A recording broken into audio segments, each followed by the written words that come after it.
The caravan, which is estimated to be about 6,000 people, many of which are families with small children, has been largest for more than a year.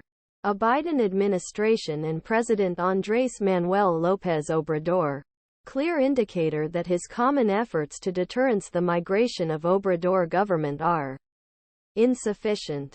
The security forces looked at repetition past tactics when authorities waited to get tired of hikers and then presented them with a kind temporary legal status used to continue journey.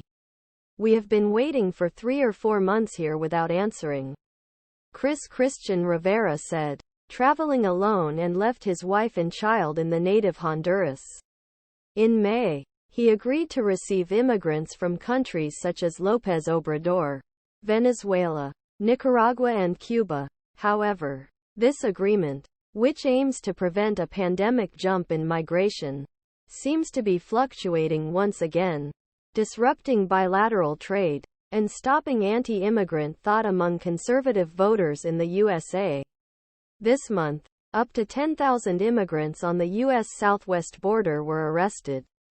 Meanwhile, U.S. Customs and Border Protection had to suspend cross-border railway traffic in Texas' Eagle Pass cities, and the immigrants ride on the load trains.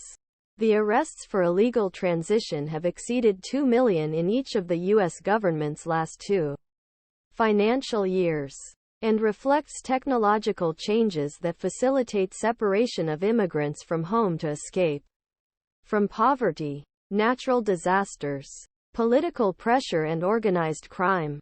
On Friday, López Obrador said that he was willing to work again with the U.S. to relieve concerns about migration. However, he called on the leftist governments in Cuba Venezuela to alleviate sanctions about 20 of the 617,865 immigrants in October and November and Latin send more aid to developing countries beyond. This is what we're going to discuss.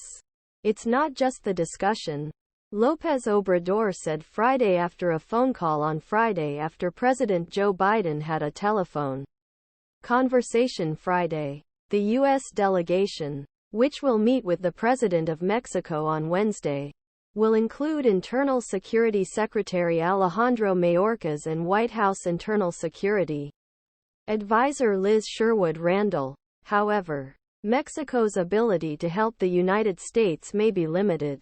Sunday's caravan has been largest caravan since June 2022, when a group of similar-sized group hosted leaders in Los Angeles for the Summit of America.A month.